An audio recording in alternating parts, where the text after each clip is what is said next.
यारा लावा, हाँ नहीं यारा लावा, चार यारा लावा, हा नहीं आएगा।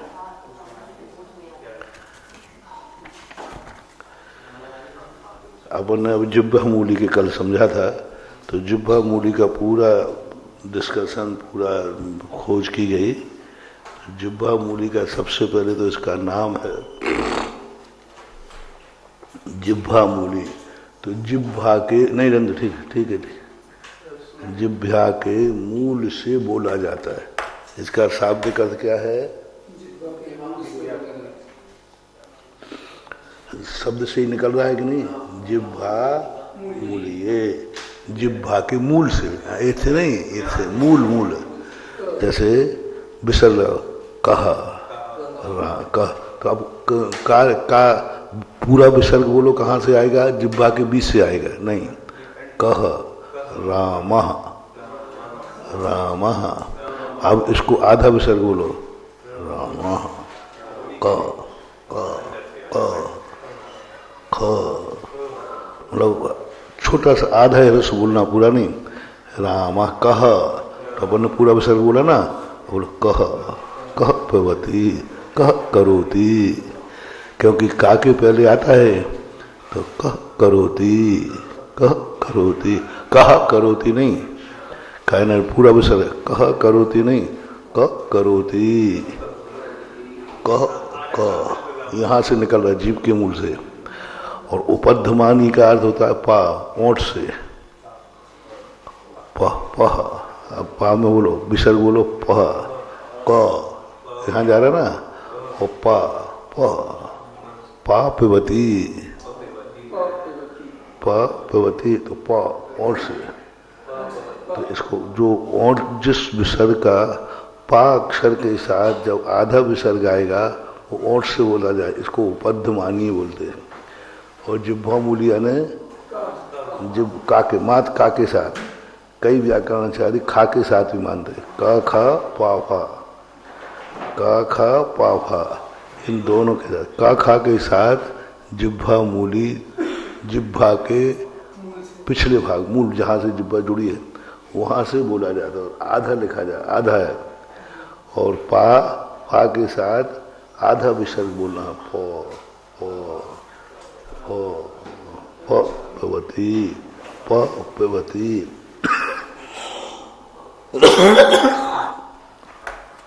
इसकी आकृतियां 3 प्रकार से हैं। कातंत्र माला के अनुसार आकृति ये है,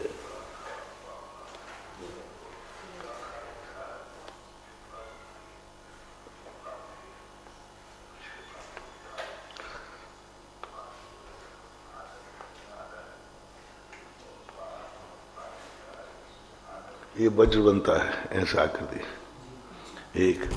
और उपध्मानी का अर्थ होता है इसके अनुसार कैसा रहा, गज कुंभाकृति, गज कुंभाकृति। इसके 2 गंड होते हैं, एक ए और एक ए। तो ये उपध्मानी ऐसा लिखा जाएगा, गज कुंभी ऐसा लिखा जाएगा। लेकिन सामान्यतः अभी जो अन्य व्याकरणाचार्य हैं वो ऐसा मानते हैं, ऐसा मानते हैं, दोनों को ऐसा ही मानते हैं। वर्तमान व्याकरणाचार्य ऐसा मानते। कातंत्र माला के बाद पा के बाद ऐसा लिखा है तो उपध्मानी यानी ओठ से बोलना है। और यदि ऐसा लिखा है ऐसा, तो दूसरा आकृति ये वाली है, जिह्वा मूली के लिए ये भी लगा देते हैं, तो ये कहलाते हैं जिह्वा मूली। बस इनके अनुसार क्या लिखा है, वज्राकृति वर्णो, वज्राकृति ऐसा होता है, धर्मनाथ का जो है ना ऐसा, ऐसा बीच में ऐसा थोड़ा डंडा आएगा, ये वज्र होता है, तो वज्राकृति होती है, तो ये होता है उपध्मानी है। तो ओठ से जो बोला जाए उसको उपध्मानी है। आजकल वर्तमान में इसका प्रयोग ना के बराबर होता है, होता ही नहीं, बड़े साहित्यकार करते हैं।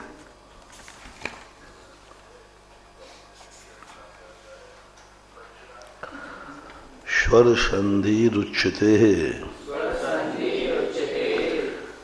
अनतिक्रमयन विश्लेषयेत। अनतिक्रमयन विश्लेष। अनतिक्रमयन अतिक्रमण नहीं करना। संधि की विशेषता क्या है? अतिक्रमण। सामने ही सामने हो, पीछे वाला नहीं, आगे वाला नहीं। जैसे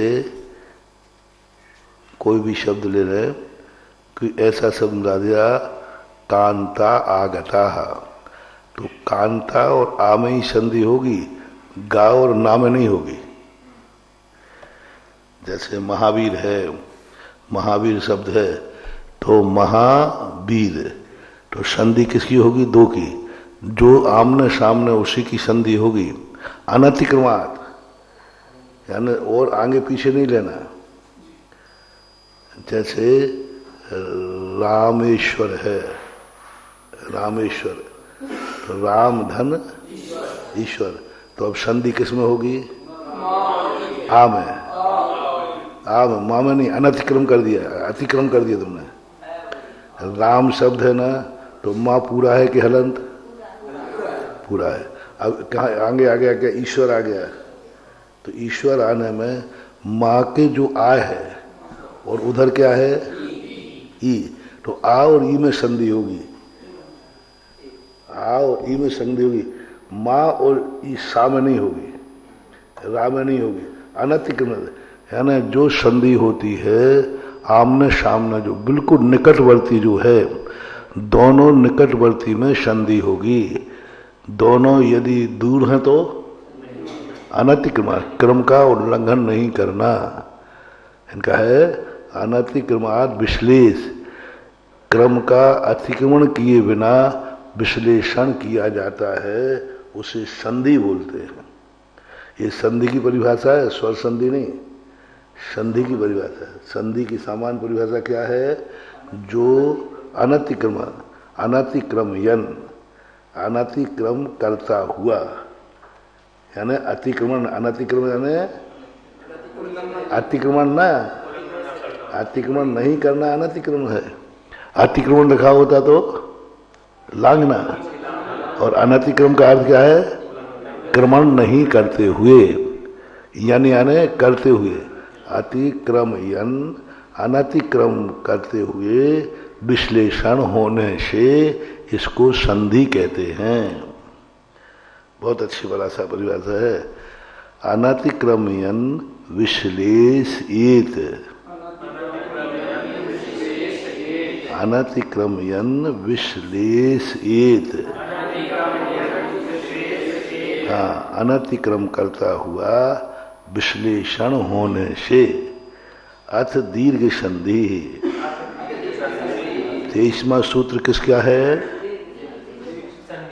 संधि। संधि की परिभाषा क्या है?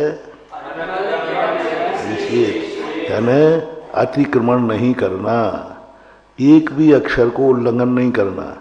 जहां संधि की जा रही है वहां दोनों पास पास होना चाहिए, आमने सामने। एक शब्द भी छोड़ नहीं सकते। जैसे अपन ने रामा, तो बीच में आ छोड़ दिया ना, तो अपन किस पे चले गए? माँ पे, तो अतिक्रमण कर दिया।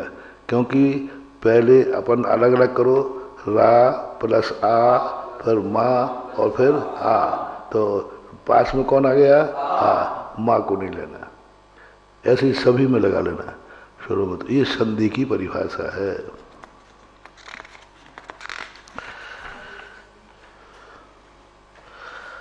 शवान शवर्णे दीर्घी भवति परस्य लोपम। समान, दो समान, समान संग को वर्णों दीर्घी भवति सवर्ण परे परस्य लोपम आपद्यते। सर्वत्र ह्रस्वो दीर्घः स्वभावतः ह्रस्वभावे परलोप। क्या कह रहे हैं? समान सवर्णे दीर्घे भवति परस्य लोपम। दो समान स्वर आने पर संधि कौन सा प्रसंग है? हैं? पहला सूत्र तो किसके लिए था? संधि। फिर अध्याय कौन सा है? नहीं, अध्याय कौन सा है? स्वर संधि। हाँ, ये ध्यान रखना पड़ेगा। व्यंजन संधि के नियम अलग हैं, स्वर संधि के नियम अलग हैं। तो यहाँ कौन सी संधि है? स्वर संधि। तो स्वर संधि में दो समान स्वर ई ई उ उ आ रि रि लि रि, ये समान सवर्ण, समान सवर्ण। क्या रहा? अब समान संज्ञा किसे थी? 10 समान। ये आई नहीं आएगा, 14 सुर नहीं आएंगे, 10 समान में आएगा आ ई ई उ रि रि लि रि, बस ये 10। अब देखो यहाँ समान संज्ञा, समान सवर्ण हो। समान सवर्ण में आमने सामने होने पर दीर्घ हो जाता है। ई ई समान संज्ञा किसे है? आ ई नहीं, आ ई उए समान संज्ञा नहीं है, तो क्या हो गए? विषम संज्ञा हो गए। समान पड़ेगा आ। तो यदि समान संज्ञा वाले दो सामने आ जाते हैं तो दीर्घ हो जाता है। अब फिर एक का क्या हो गया? एक तो दीर्घ हो गया, एक का क्या हो गया? फिर लोप हुआ था। जब तुम उसमें मिली गए हो तो उसका लोप हो जाएगा, क्योंकि दो अक्षर आए थे आ। तो आ तो दीर्घ हो गया, और परे का आ लोप किसको करना है? परे का। इस आगे वाले का नहीं करना, क्योंकि आगे वाले में तो मिला है। जैसे आ था,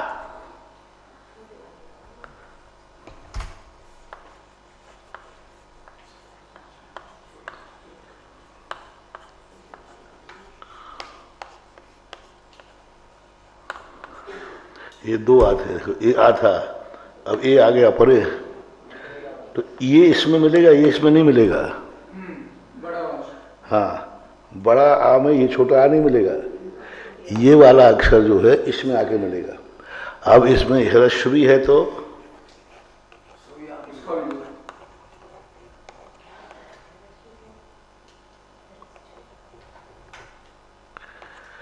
अब देखो ये क्या है? यहाँ से 3 बनेंगे आके, आ। तो क्या हो जाएगा? बराबर इसका लोप हो जाएगा। अब ये 2 दीर्घ हैं, तो क्या हो जाएगा? इसका लोप हो जाएगा। और यहाँ क्या है? 2 कौन है? 2 छोटे हैं। 2 छोटे हैं तो क्या हो जाएगा? इसमें किसका लोप हो जाएगा?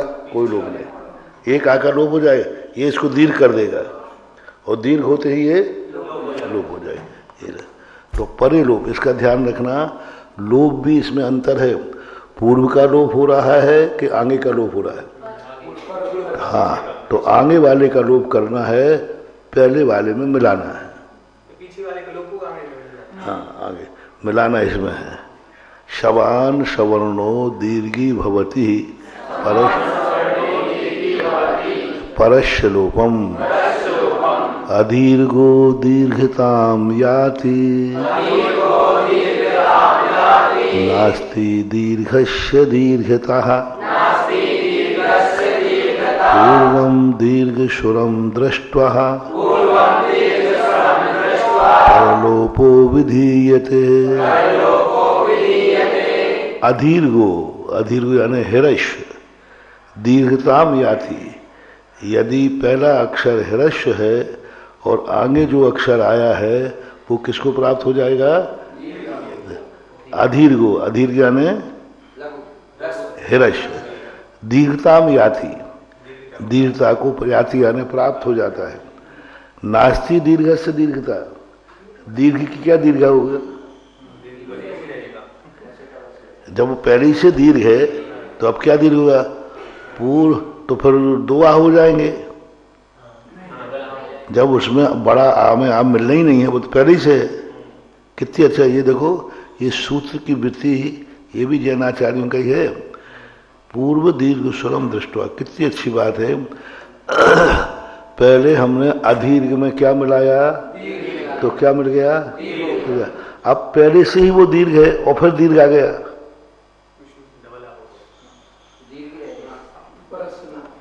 अब दीर्घ पहले ही है, आ पहले ही लगा है बड़ा, और फिर दीर्घ आ गया सामने, आ सकता है कि नहीं? आ सकता है। तो फिर क्या होगा? पूर्वम दीर्घ श्रम दृष्टा परलोपो, वो कहता है हमारा बाप तो पहले ही से, अब हम क्या करेंगे वहां जाके? तो उसको देख के ही भाग गया। किसको देख के भाग गया? हाँ, नहीं, बराबरी का। जब पहले से ही वो आ बैठा है, अब हमारी वहां क्या जरूरत है? क्योंकि हम जाकर के दीर्घ को, ह्रस्व को आ करते, वो पहले से दीर्घ है, तो हमारी कोई उपयोगिता नहीं है। तो वो क्या हो गया? अपने आप भाग गया, किसी ने उसको लौटाया नहीं। पहले वाले ने तो क्या किया? भाई तुम्हारा काम था, तुमने इसमें जाके मिल गए, इसलिए अब आपकी पार्टी खत्म। पार्टी क्या हो गई? विलय हो गई। अब विलय होते ही उस पार्टी का सब कुछ खत्म हो जाता कि नाम वगैरह नहीं। अब पहले से ही वो दीर्घ है, अब किसमें मिलाए? हम मिला ही नहीं सकते तुम्हें। हम ह्रस्व होते तो आपको मिला लेते, हम पहले से दीर्घ हैं, हमारा पहले से घड़ा भरा हुआ है। तो वो कहते बड़ा है तो ठीक है, मत मिलाओ, हम गायब हो जाते हैं। बहुत पूर्वम दीर्घ स्वरम दृष्टा पर लोपे विधीयते, पूर्व में दीर्घ स्वर को देख करके वह अपने आप स्वतः ही परलोप विधीयते, लोभ के विधान को प्राप्त हो जाता है। ये श्लोक भी थोड़ा याद करना, ये अपने कातंत्र मालय का श्लोक है, उक्तम शाह नियम सुध व्यंजन मश्वरम परवर्णम नयेत, व्यंजन मश्वरम परवर्णम नयेत। व्यंजन कैसा होता है? अश्वरम।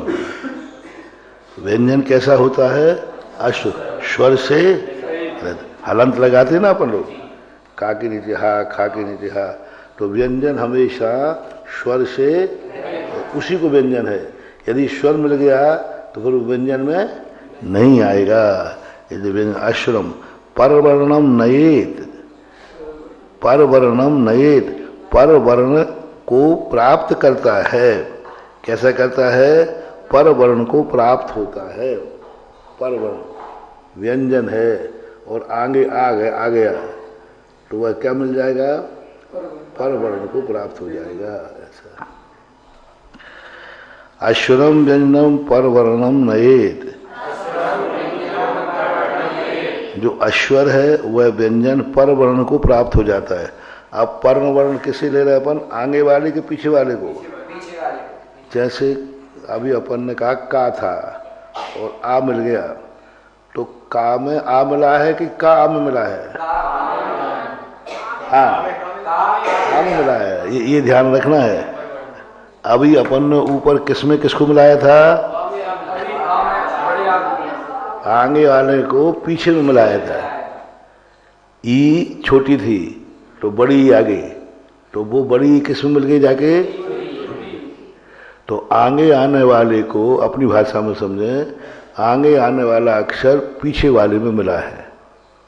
रामेश्वर, तो रामेश्वर में क्या हुआ? राम में आ था, वहां ई था, तो ई किस में आके मिली? आ में। अब व्यंजन में उल्टा है, व्यंजन जाके उसमें मिलेगा, तभी तो उच्चारण करते समय यदि स्वर मिला है तो उसका उच्चारण किस तरफ होता है? जैसे यही देख लो, व्यंजन मश्वरम, मूल क्या था? अश्वरम, माँ मिल गया ना, तो अब माँ को ये माँ किसका है? नहीं, माँ किसका है? व्यंजन, लेकिन तुमने उच्चारण किसके साथ कर रहे हैं? हाँ, व्यंजन कन्यावत होता है। जैसे कन्या ससुराल जाने पर किसका गोत्र लगेगा? उसमें मिल जाएगी, ससुराल वाले इसमें नहीं मिलेंगे।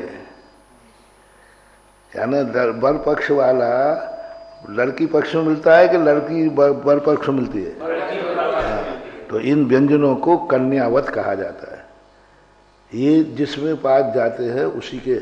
अब व्यंजन मश्वरम, अब माँ व्यंजन का था, उच्चारण किसके साथ हो रहा है? स्वर के साथ। व्यंजन मश्वर, जितने भी शब्द आते हैं, जब भी कोई अक्षर स्वर व्यंजन में मिला है तो उसको इससे तोड़ करके स्वर के साथ व्यंजन करो। जैसे व्यंजन मश्वरम, यहीं के यहीं मिल गया। कायदा से क्या होना चाहिए? व्यंजनम, पढ़ोगे कैसे? अच्छा तो संधि करो फिर, बनेगी नहीं, उल्टा अर्थ हो जाएगा। व्यंजनम, माँ पूरा हो जाएगा, माँ पूरा हो जाएगा तो अर्थ बदल जाएगा। व्यंजनम, इसलिए माँ को किसके साथ करना है? स्वर के साथ। यानी हृदय में, स्वर में और व्यंजन में अंतर लगाओ। स्वर में आगे वाला स्वर पीछे वाले में मिलता है, व्यंजन में आगे वाला पीछे वाला आगे जाके मिलता है। ये दोनों में अंतर समझना, विशेष अंतर है। बस इसी से उच्चारण बनेंगे अपने। जो अपन लोग उच्चारण में गलती करते हैं, ये दूसरे सूत्रों के अभाव में करते हैं। और उच्चारण में गलती है तो अर्थ में तो गलती होगी। 99% लोग इन दो सूत्र को नहीं जानते हैं, इसलिए उच्चारण सही नहीं बनता है। क्योंकि अपन जानते हैं माँ तो व्यंजन का है, तो अपन व्यंजनम स्वरम, अब पढ़ेंगे कैसे? देखो आप अशुद्ध उच्चारण कर रहा हूं, व्यंजनम स्वरम परवर्णम नयेत। हमने माँ को पढ़ा तो है नहीं, हमने इस तरह मिला दिया ना, व्यंजनम स्वरम। देखो आप गलती पकड़ो, मेरी गलती कहीं नहीं, पूरे अक्षर पढ़ रहा हूं। व्यंजनम, हालंत नहीं पढ़ रहा हूं, पूरा पढ़ रहा हूं। व्यंजनम स्वरम परवर्णम नयेत, एक भी अक्षर नहीं छोड़ा, लेकिन अशुद्ध है। व्यंजन मस्वरम परवर्णम नयेत, ये उच्चारण में गलती होती है। कभी भी जितने भी उच्चारण, 99% ये दो सूत्रों को नहीं जानते लोग। यदि ये दो सूत्र ज्ञान हो जाएं तो 50% उच्चारण सही हो जाता है। बस ये देखना है ये व्यंजन संधि है या स्वर संधि है। स्वर संधि है तो अपन रामे, अब वो ई के कारण बना था ये, लेकिन किस में मिल गया जाके? माँ में। रामे स्वर, स्वर अलग हो गया, इसमें आके मिल गया। और व्यंजन होता तो मश्वरम, उधर चला जाता है। तो ऐसे बन रहे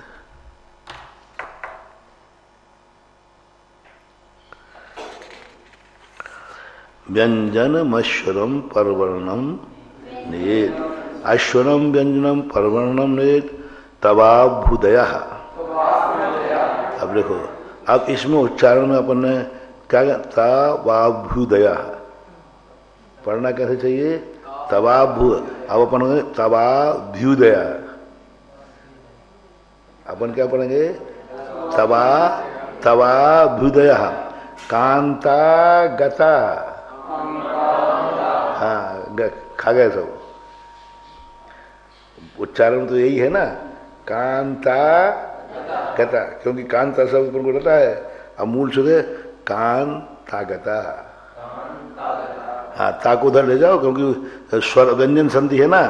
अब देखो तव व्यंजन है कि नहीं? बा हलंत है कि स्वर है? हलंत है, तो क्या आके मिला? ता वा जाके आ में मिला, तो कैसा पड़ेगा? तवाभुदया, तवाभुदया, उच्चार तवाभुदया। अब कांत शब्द था, कांत आगता, तो अपन क्या बनाए? कांतागता, कांतागता गलत हो गया, कांतागता गलत हो गया, कांतागता ऐसे। दधिदम, अब अपन क्या करें? दधिदम, देखो अपन क्या बोला? दधिदम, सभी पढ़ रहे हैं सब पहले। अब क्या है? दाधिदम, दाधिदम, दाधिदम, दधिदम।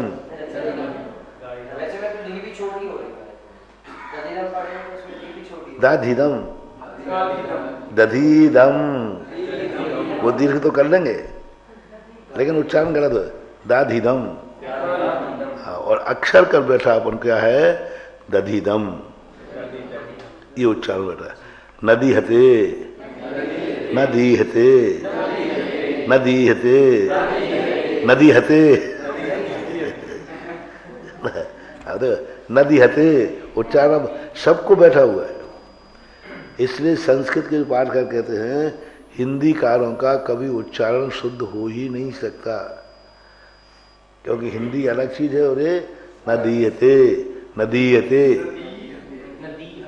उच्चारण कहीं गलत नहीं हो रहा है, लेकिन संधि कह रहा है कि आप गलत पढ़ रहे हो। नदीयते नदीहते, अंतर तो समझ में आता है ना। नदीहते नदीहते नदी हते नदीहते। तो इसी प्रकार दाधीदम तावाभ्युदय, कान मतलब पहले अक्षर पर रुकना है, थोड़ा सा, ज्यादा नहीं रुकना, नहीं।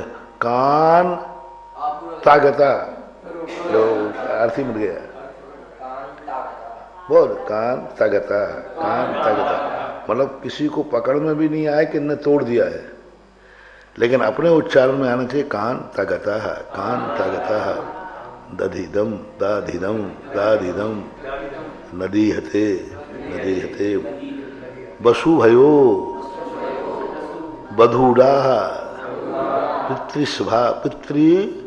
अब देखो इसमें देखना, वासुभयो क्या पढ़ोगे?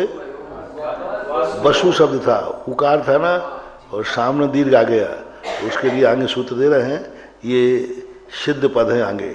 बधूडा पितृसभा पितृसभा मातृकारेण कृकाराः कृकारेण इति सिद्धम पदम।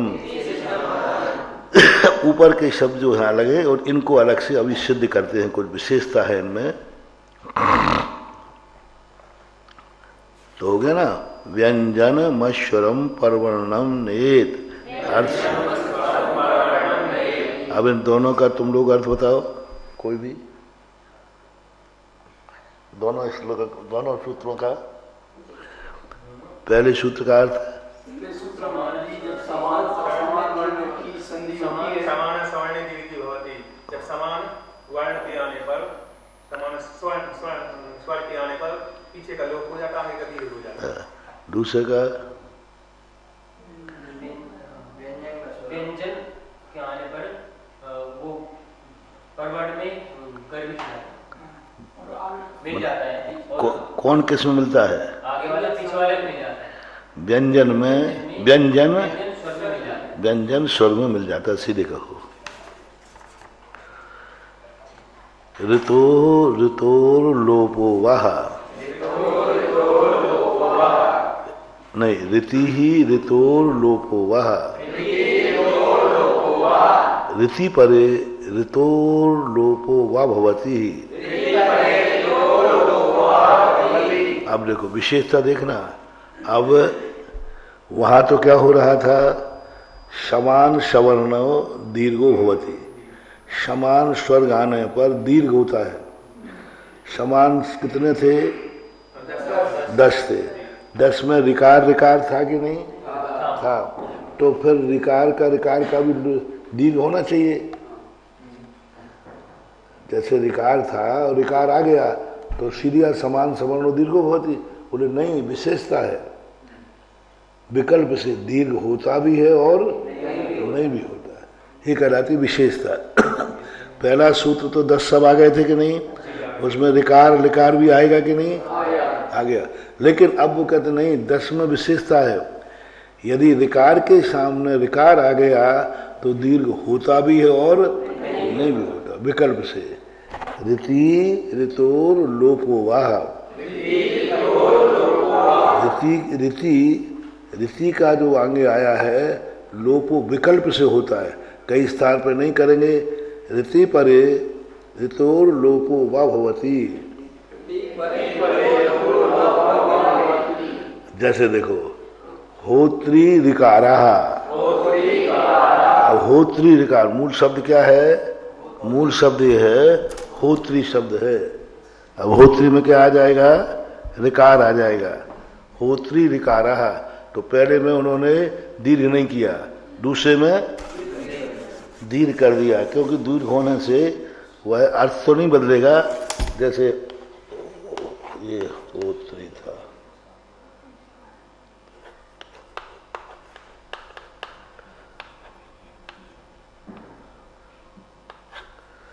देखो ये होत्री शब्द है, हो ता में छोटे जी और सामने भी री आगे के नहीं, रिकारम। तो अब क्या है, इसको संधि जब करेंगे तो दोनों बनेंगे, इसका लोप कर देंगे, बस कुछ नहीं किया, बस एक का लोप कर दिया, बस। दो री थे कि नहीं, एक तामेरी है और एक, तो कौन को लोप का, लोप हमेशा पीछे वाला होगा, इसको लोप कर देंगे और फिर संधि कर दो। अब जो इसका लोप हो गया तो संधि क्या हो गया, होत्रिकारा। और दूसरा विकल्प क्या है, इसको लोप मत करो, समान सवर्णो दीर्घवती। तो ये रिकार और रिकार बनकर के ये होत्री बन जाएगा, ये होत्री शब्द हो जाएगा। हाँ? नहीं, अर्थ में कोई अंतर नहीं आता, लेकिन वो उच्चारण के ऐसे प्रयोग किए जाते हैं। होत्री में कोई विशेष अर्थ की स्थिति नहीं बनती, शब्द में बनने की। जैसे किसी शब्द में ह्रस्व लगा देने पर, दीर्घ लगा देने पर अर्थ बदल जाता है। अम और आम, कितना अंतर है, अम और आम। ईख और कोई छोटा वाला ले लो, छोटा ह्रस्व वाला कोई उच्चारण, ईख है, तो अब ईख यानी बड़ी ही लिखी जाएगी। तो ये अस्वर जो हैं अन्य व्यंजनों में मिलकर के अर्थ बदलते हैं, स्वयं में अर्थ नहीं बदलते। व्यंजनों में मिल जाने के बाद इनके अर्थ बदल जाते हैं, तो अर्थ में अंतर आएगा जब ये व्यंजनों में जाके मिलेगा। तो वैसे सामान पितरी पितरी, अब इसमें कोई अर्थ नहीं बदला, पितरी छोटा ही और पितरी बड़ा ही, और सामान अर्थ है। यदि अर्थ बदलता तो वा शब्द का प्रयोग नहीं करते। अर्थ यदि बदल जाता तो वा शब्द का प्रयोग नहीं करते। वा शब्द का क्यों प्रयोग करते, वो तो नया सूत्र बनाना पड़ता है उनको, क्योंकि दोनों में अर्थ में भिन्नता आ गई तो आपको नया सूत्र बनाना पड़ेगा। वा शब्द का अर्थ क्या होता है, ये भी लिख दो वो भी लिखो, दोनों का अर्थ एक ही है। ये कहाँ से निकाला आपने, वा शब्द से। वा शब्द से हमने कहा चाहे होत्री करो चाहे होत्री करो, कोई बाधा नहीं है, दोनों एक ही है। तो आपने कहाँ से निकाला, इसमें वा शब्द से निकाला कि दोनों का अर्थ एक ही है। यदि अर्थ में भिन्नता होती तो वा नहीं लगाते।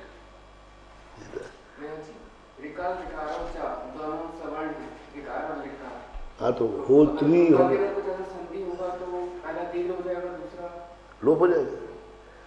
वो भी कह रहे कि दूसरा एक सूत्र बना रहे कि लोप नहीं भी हुआ, मतलब लोप होकर संधि नहीं हुई, लोप हो गया। पहला वाला तो संधि करके लोप हुआ। पूर्व को क्या बना दिया, समान सवर्णो दीर्घो भवति, पूर्व को क्या बना दिया, दीर्घ, फिर लोप हुआ। दूसरे में दीर्घ बनाया नहीं और लोप को प्राप्त हो गया। एक ने तो कहा कि भाई ठीक है हम जा रहे हैं, अब अधिकार तुम्हारे पास देता हूं। दूसरे ने कहा कि अपन देंगे नहीं, सीधे गायब हो जाओ। अधिकार तो दिया नहीं और गायब हो गया, तो ये विकल्प में हो गया। होत्री रिकारो,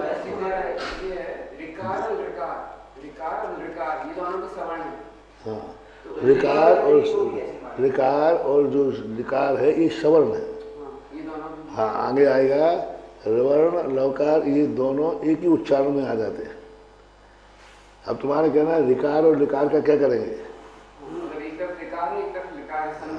हाँ तो समान हो जाएगा, दीर्घ हो जाएगा, पर उसमें विकल्प नहीं होगा, ये विकल्प नहीं लगेगा लिकार में। हाँ ठीक है, प्रश्न आपका ठीक है। यदि रिकार पढ़े लिकार आ जाए तो संधि कैसे करेंगे, रिकार को दीर्घ कर देंगे, क्योंकि स्वर किस में मिलता है, स्वर किसमें मिलता है? पहले वाले स्वर में। आगे वाला स्वर पहले वाले स्वर में मिलता है। ये क्या है? स्वर। और व्यंजन में क्या होता है? व्यंजन आगे आ मिलता है। तो यहाँ रिकार और लिकार आ गया तो रिकार दीर्घ हो जाएगा, रिकार। लेकिन विकल्प नहीं होगा, वहां तो दीर्घ ही होगा। लेकिन रिकार और रिकार है तो विकल्प। रिकार और लिकार में अच्छा प्रश्न है, क्योंकि रिकार और लिकार को क्या संज्ञा थी? श्रवण संज्ञा थी। अब श्रवण संज्ञा थी तो ये समान मानना चाहिए, तो नहीं, वहां विकल्प नहीं आएगा, वहां तो वो दीर्घ ही करेगा। और यहां पर विकल्प। अर्थ गुण संधि।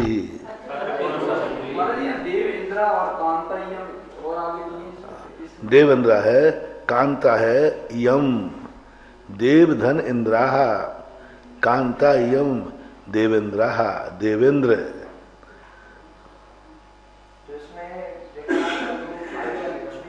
आगे ये क्या है? इति स्थिते। आगे का सूत्र बना दे। इसको अब कैसे सिद्ध करेंगे? जैसे आगे आ गया था ना, ये पीछे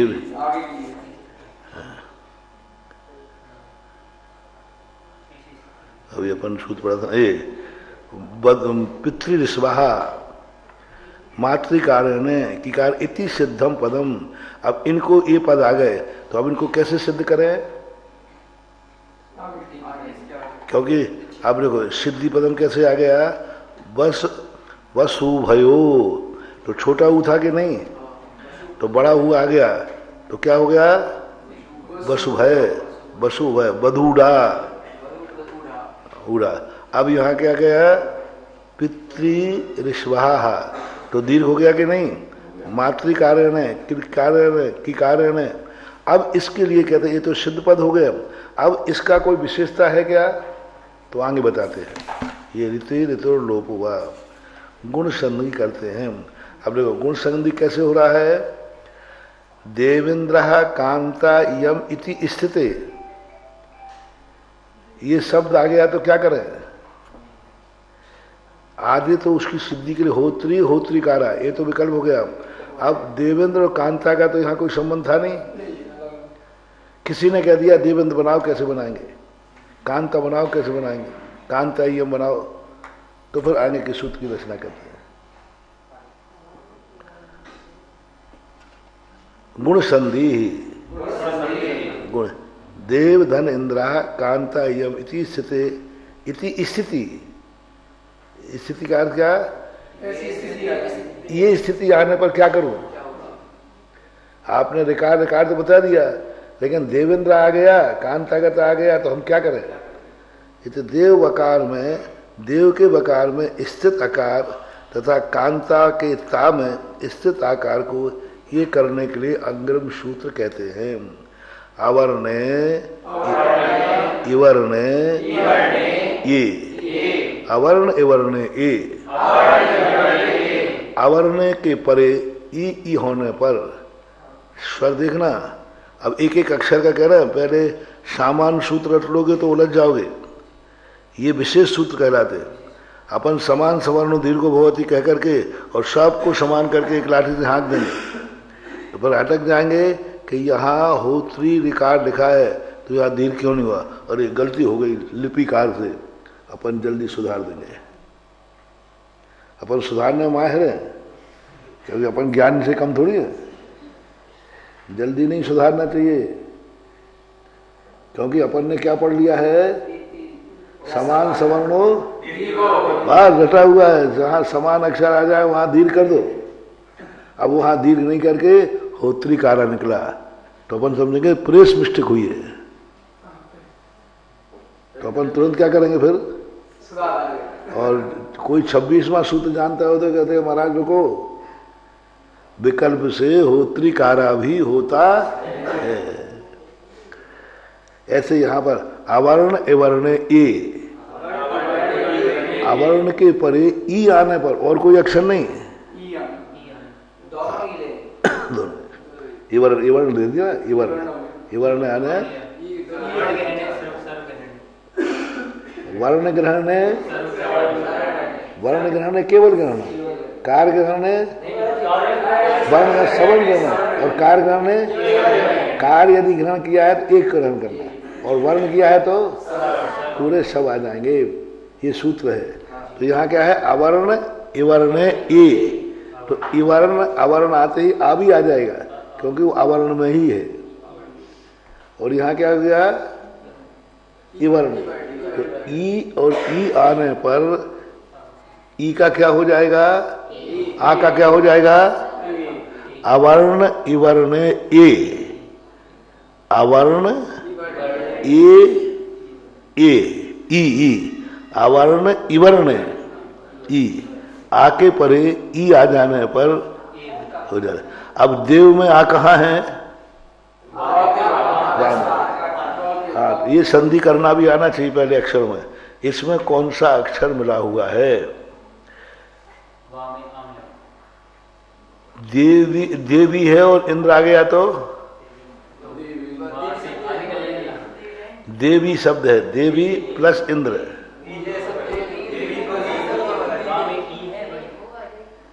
देवी शब्द है, छोटी है और आगे इंद्र आ गया, संधि करो कैसे, देवींद्र, देवेंद्र। अब यहाँ पे क्या करना, देव धन इंद्र। देखो देवी के साथ इंद्र आया तो देवेंद्र हुआ और देव के साथ इंद्र आया तो यहाँ भी संधि कर दो, होगी नहीं संधि, क्योंकि समान नहीं है ना, आ समान नहीं है, ई समान नहीं है, इसलिए दीर्घ नहीं हुआ। यहाँ पर क्या होगा, गुण। दीर्घ में और गुण में अंतर है। दीर्घ कहते हैं उसी को बड़ा कर देना, गुण कहते हैं नई उत्पत्ति। गुण बोलते हैं आगे बढ़ा, आगे। आ और ई ने क्या कर दिया, ये, तो ये आ और ई से बड़ा कौन है, ये, यानी गुण हो गया। गुण क्यों कहते हैं इसको, ये गुण संधि क्यों होते हैं, क्योंकि ये आगे वाले अक्षर को प्राप्त हो जाता है। ये दोनों मिलती प्रमोशन हो गया। ये कहाँ आया था, ली के बाद, तो ये दोनों मिलते ही आ और ई को कितनी बड़ी वृद्धि को, मतलब प्रमोशन हो गया। आ कौन सा अक्षर था, पहला। ई कौन सा अक्षर था, तीसरा। और दोनों मिलने के बाद कौन सा नंबर आ गया, ये, इसको गुण बोलते हैं। गुण कहते ना, यानी गुण पर इन दो अक्षरों से मिलने पर गुणाकार सीधा ये पे पहुंच गया अर्थ उसका, देवेंद्र। नहीं तो देव धन इंद्र था। संधि करने से फायदा हुआ कि नुकसान, फायदा हुआ, गुण हो गया, इसलिए गुण संधि बोलते हैं। इनके नाम भी जो रखे गए हैं ये भी अपन को देना, इसको गुण संधि क्यों कहा, गुणाकार से हम आगे बढ़ गए एकदम। कई बार संधि करने में फायदा रहता है। छोटा राजा बड़े राजा से संधि कर ले तो वो भी किसमें मिल जाता है, बड़े राजा में जाता है। और बड़ा छोटे से संधि कर ले तो भी बड़ा होगा। बंदे दिखो पारानाम गौचा, जो बड़ा है उसका वो छोटा है, वो तो बड़ा मिले चाहे छोटा मिले, होना तो बड़ा ही है। अवर्ण एवर्ण ए, एवर्ण परे अवर्णो, एवर्ण परे अवर्णो एर भवति परस्य लोपम आपद्यते। एवर्ण परे अवर्ण, एवर्ण परे अवर्ण। अब यहाँ परे शब्द का आगे नहीं है, परे शब्द का आगे पीछे ले रहे हैं। देखो टीकाकार में कह रहे एवर्ण परे, एवर्ण परे अवर्ण भवति, अवर्ण एर भवति, एवर्ण परे अवर्णम। एवर्ण जो है परे, अवर्ण एर भवति। अब देखो इसमें देखना, एवर्ण परे ठीक है, एवर्ण आगे है कि पीछे है, आगे, आगे, पीछे है तो नहीं बनेगा, पीछे है तो दूसरों ने यम सवर्णो न च परोरोप्य, वहां वो या को प्राप्त हो जाएगा, फिर वो आगे आएगा। अभी यहाँ क्या करना, एवर्ण परे, यहाँ तक लो, यहाँ स्वर विराम आएगा, एवर्ण परे, एवर्ण आगे, आगे आने पर अवर्ण एर भवति परस्य लोपम होती। अब इसमें कौन सा अक्षर ये हुआ है? लोप क्या हुआ है? ई ने आकर के एक की वृद्धि करके स्वयं गायब हो गया। ई में वृद्धि नहीं हुई है, ई का गुण गुण को प्राप्त हुआ है। कौन सा प्राप्त हुआ है? हाँ, गुण को प्राप्त। पूर्व वाला अक्षर गुण को प्राप्त होता है, उत्तर वाला अक्षर गुण करके गायब हो जाता है। वर्ण ग्रहण है सवर्ण ग्रहणम। वर्ण ग्रहण जैसे देवेंद्र, कांतेयम। आप देखो पहले का मूल शब्द क्या था? कांता यम, कहीं दिया था ना।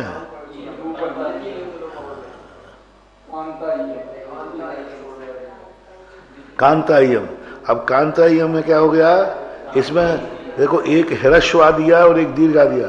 तुम पूछ रहे थे ना कि आ और आ, तो दोनों से देवेंद्र कौन सा है? ह्रस्व। कांता में कौन सा है?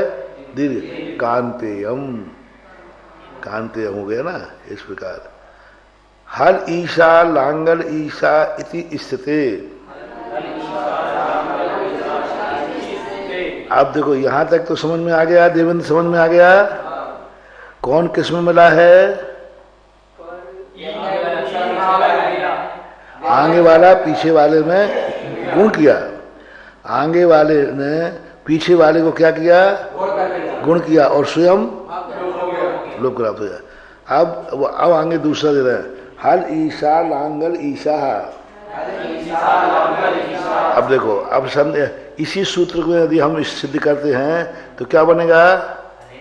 आवरण पड़े ई आने पर क्या बना? हलेशा बनना चाहिए ना।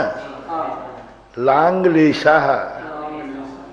इस 27 सूत्र से इन दोनों अक्षरों को सिद्ध करो।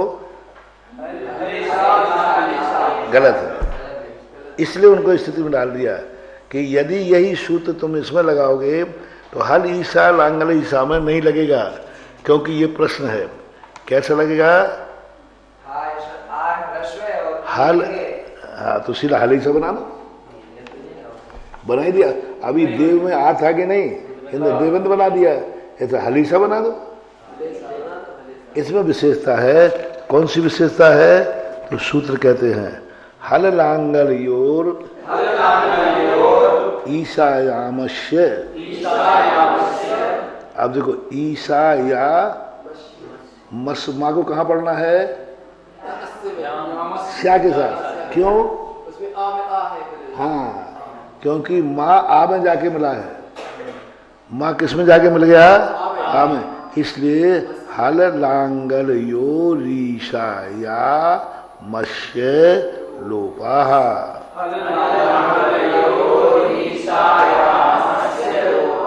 या मस पढ़ दिया आपने,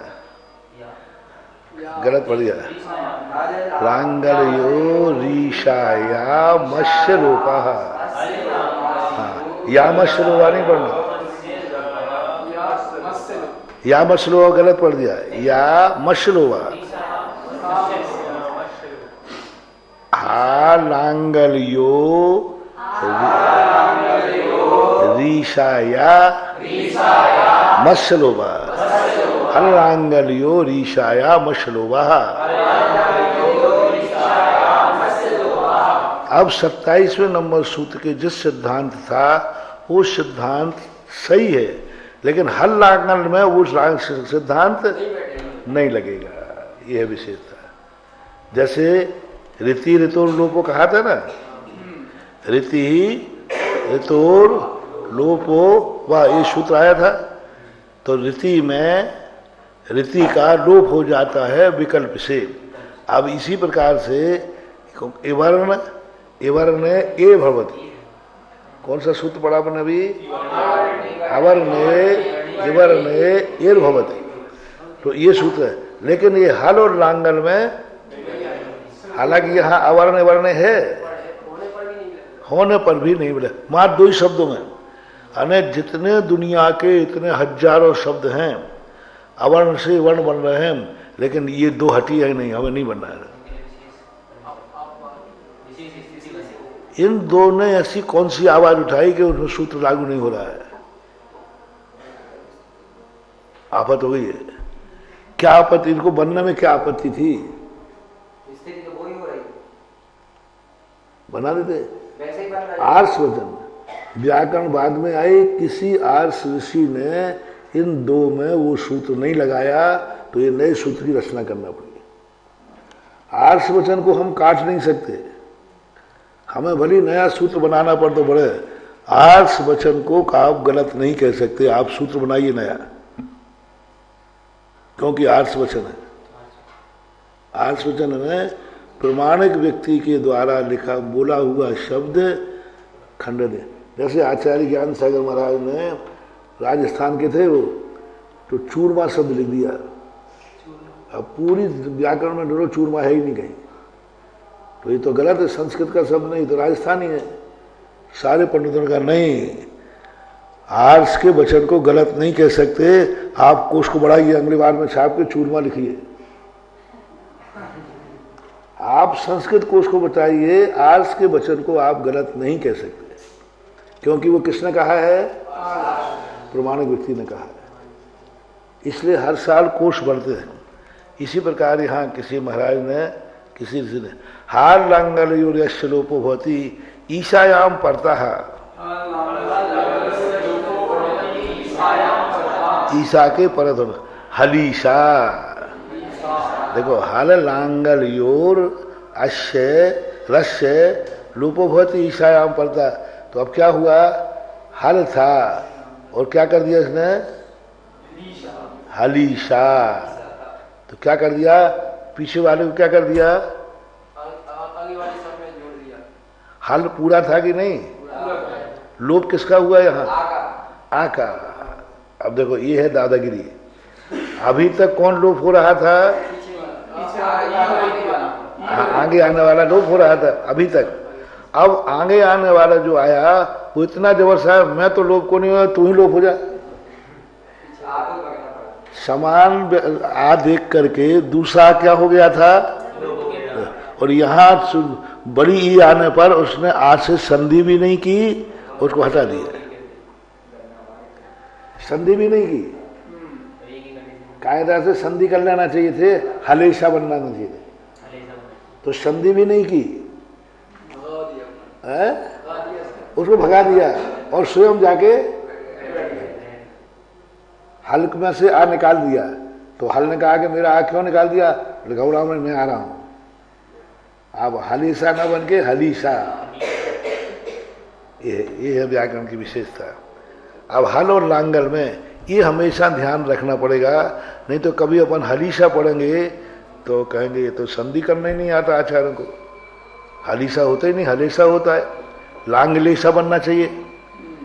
अवर्णे वर्णे परे एर भवति, अवर्णे एवर्ण परे एर भवति, अवर्ण के परे इवर्ण आने पर क्या प्राप्त हो जाता है? ए, ऐसा होना चाहिए। लेकिन हर लांगलियोर ऋषायाम अश्य लोपा, इस प्रकार से यह सूत्र जानना चाहिए। लांगलिशा का अर्थ लांगल यानी बोलते हैं लंगूर, लांगर उछल कूद करने वाला, लंबा, लांगर के लंबा पूंछ होती ना, लंगूर। लंगूर किसे बोलते हैं? लंबी पूंछ होती है जिसकी। पर यहाँ अर्थ का इसको दिया है हल्का दंड या मूठ, इसमें अर्थ दिया है हल्का दंड या मूठ, नीचे इस प्रकार लांगलिशा को जानना। लांगलिशा का हल्का दंड या मूठ नहीं, ऐसे ऊपर का भी दिया, हलीसा का भी दिया, ये हल्का दंड या मूठ।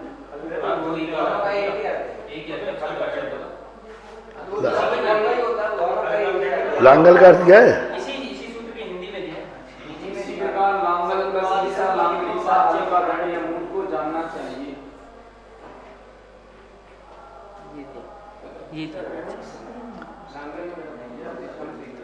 लांगलिशा हल्का दंड या मूठ को जानना। ऊपर भी ये सूत्र की सहायता से हलीसा हल्का दंड या मूठ वो सिद्ध होता है। देखो, हल्का हलीसा तो ठीक है, हल से हल्का अर्थ है हल से संबंध रखने वाला, और नहीं ऐसे हल ईशा, हल का मूल कमांडिंग कहाँ से है? तो बस वो हल ईसा बन जाएगा। अब लांगलीसा का अर्थ अलग हो जाता है। लांगलीसा का अर्थ भी बोल दिया है। इनने दे दिया तो सही नहीं है, हाँ, इन्होंने दे दिया तो सही नहीं है। लांगला उसको भी बोलते हैं, लंबी पूंछ है जिसकी, उसी से जिसकी पहचान होती है उसको लांगूर क्यों कहा? लंबी पूंछ होने से। लाल बंदर को लंगूर नहीं बोलते, देखना, लाल बंदर को लंगूर नहीं बोलते, काले बंदर को, काले में भी जिसकी पूंछ लंबी है, तो काले मुंह वाले को लंगूर क्यों बोलते हैं? जिसकी पूंछ लंबी हो वो लंगूर है, और जिसकी पूंछ छोटी हो वो बंदर है। हालांकि बंदर दोनों है। हल लांगलियो रीशाया मशलोपा, हलो लांगल यो हो, यो यानी दोनों का, ईशायाम मात ईशा के, अन्न में आएगा तो अन्न शब्द आ जाएगा तो संधि करेगा ईशा के साथ। ईशा जबरदस्त से बस, ईशा मात ओनली। हाँ, यदि यहाँ हल के पास ऊ आ जाएगा तो आगे का सूत्र लगेगा। लेकिन ईशा है, ईशा नाम दो शब्दों के साथ ईशा का कमांडिंग चलती है। महाराज जी, मन प्लस ईसा मनीषा नहीं बने, मन प्लस ईसा आ गया मनीषा बनेगा, मनीषा, तो आ प्लस ईसा, तो मन का वहाँ मनस शब्द है, मन ये मन, मन है ही नहीं, मन शब्द नहीं, वो तो व्यंजन व्यंजन में जाएगा, बता रहे आगे बता रहे, वो मनस शब्द है, मन है ही नहीं, मनस शब्द है।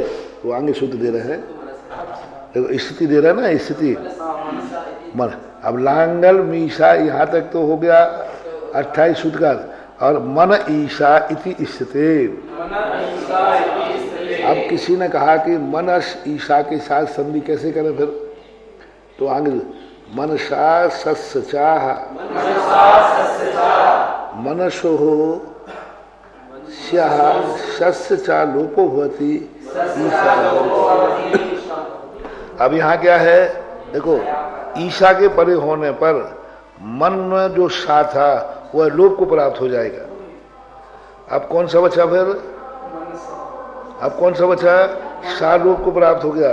मूल शब्द का मन, मन में आ है कि नहीं, और आगे ईशा आ गया, तो उसको क्या करना चाहिए? मनेशा नहीं करेगा।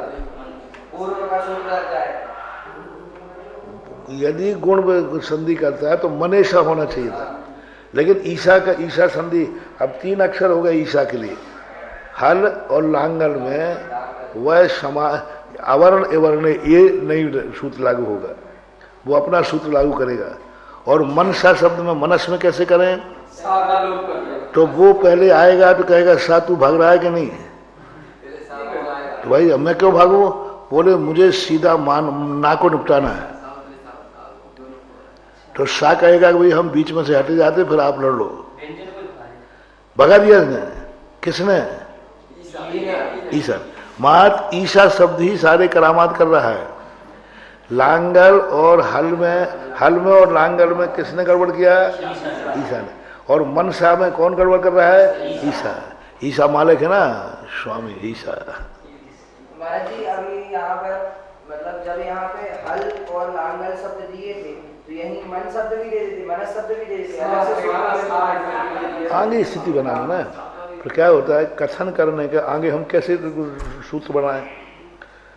तो वक्ता का लक्षण होता है कि आगे वाक्य लाने के लिए पीछे वाक्य से जोड़ो, तो लोग समझेंगे कि देखो ये कट करके विषयांतर हो गए। तो हम विषयांतर नहीं हो रहे हैं, पीछे से जोड़ रहे हैं। तो मनस स्थिति आ गया। अब मनस स्थिति को इन्होंने अलग अलग लिखा है कि इकट्ठा लिखा है? देखो, हरीशा को क्या लिखा था बना, लांगलीशा को क्या बना, तो मनीषा लिखना चाहिए था। इसका सिद्ध है कि मन धन ईशा, इसमें कोई विशेषता है, तभी तो इन्होंने संधि नहीं की। लांगलीशा में संधि की है कि नहीं? फिर मनीषा में संधि क्यों नहीं की? नहीं, क्यों नहीं की संधि? क्योंकि इसमें कोई विशेषता है। मनसा सस्चाह, इसलिए यहाँ पर मनसोस्य, मनसोस्य कैसे पढ़ना? मनसोस्य पढ़ने का ढंग देखना, मनसोस्य ऐसा नहीं, मनसोस्य शस्य लोपो भवती ईशायाम पढ़ता है। तो मनस का सा लोप कर दीजिए और ईशा की फिर संधि करेंगे तो मनीषा।